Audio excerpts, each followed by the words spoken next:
Hola amigos, buenas tardes, hora de Ginebra, les transmite Juan Gasparini. Estamos aquí para tratar un tema hoy de México.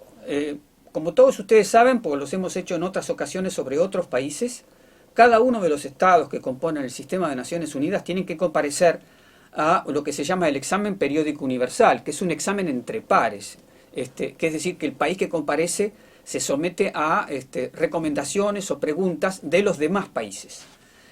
Entonces, las organizaciones no gubernamentales que representan a la sociedad civil en esos países concernidos hacen su trabajo de sensibilización para que los demás estados pregunten o hagan recomendaciones a el estado examinado. Y en el caso de México, han venido aquí a Ginebra y están trabajando porque el examen propiamente dicho es mañana a las 14 horas hora local.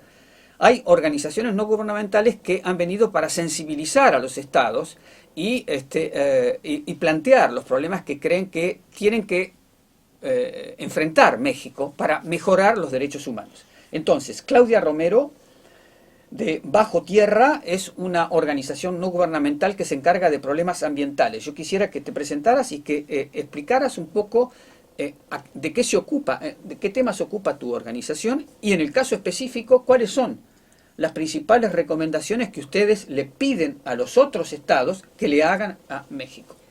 Sí, muchas gracias. Nuestra organización está situada en Querétaro. Trabajamos con los derechos humanos del medio ambiente sano, agua y conexos como pueden ser la salud y la autonomía de los pueblos.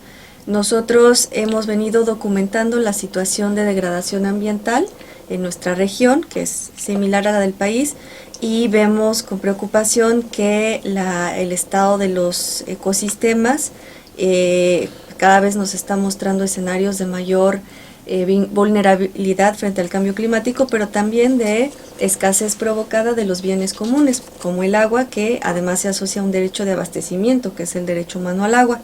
En este sentido, lo que nosotros trabajamos es la documentación de la realidad, el acompañamiento de los conflictos que cada vez son mayores, el acompañamiento de la política pública específicamente preventiva, porque en temas ambientales lo más importante es que no se degrade el medio ambiente que nos sostiene pues toda la vida, y también de el respeto a los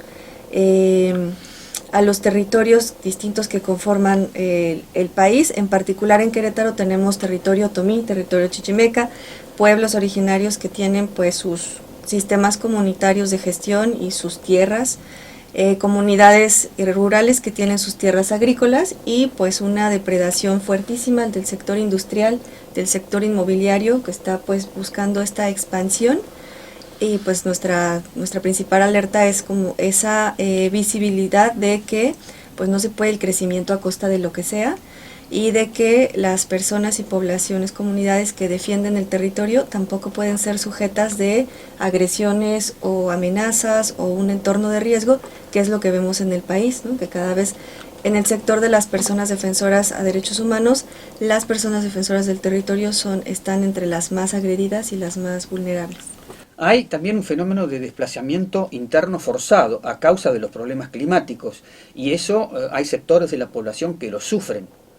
Sí, nosotros también hemos documentado, sobre todo en contextos de sequía y escasez, donde las personas del campo ya no pueden producir la tierra, pero también en contextos urbanos donde las lluvias atípicas o los fenómenos climatológicos los fenómenos de inundaciones también están generando pues desplazamientos, incluso también los megaproyectos como las presas hidráulicas, como los trasvases de agua de una ciudad a otra, de una cuenca a otra, están generando que las poblaciones tengan que moverse, y es un fenómeno sumamente invisibilizado del que casi no se habla. La gente se va a otro lugar, se adapta, asume los costos y no hay una responsabilidad del Estado en ese sentido. O sea que hay una situación de impunidad ambiental, digamos, de alguna manera, como tengo entendido que se la denomina, a causa del problema ambiental y de la debilidad del Estado para ocuparse, para resolver el problema. Sí, muchos de los problemas ambientales desde distintos ángulos no llegan a una sanción ni a una reparación del daño, Esto tiene que ver sí con las políticas ambientales, pero también con una cuestión estructural de México, que es que sigue siendo de los países altos en índices de corrupción y altos en índices de impunidad. ¿Y el sistema de justicia los acompaña a ustedes en vuestros reclamos, el sistema de justicia legal del país? En un porcentaje muy minoritario hay justicia ambiental. En la mayoría de los casos que tienen que ver con derecho humano al agua o al medio ambiente sano, todavía podríamos decir que el país está muy rezagado en acceso a la justicia. Ok. Bueno, algo más para agregar. Creo que si no tenés otro punto, podemos pasar a nuestra segunda invitada. Yo quisiera que Anabela Carlón, que son tu organización no gubernamental, se ocupa de los derechos internacionales de los pueblos indígenas. Tú eres una indígena mexicana, ¿sí? ¿Se dice así? ¿Una indígena mexicana? Pues sí. Y, o sea, te hago la misma pregunta general que le he hecho a Claudia, en el sentido de qué tipo de recomendaciones ustedes están tratando de plantearle a los estados para que le hagan a México a fin de mejorar los derechos humanos de las poblaciones indígenas.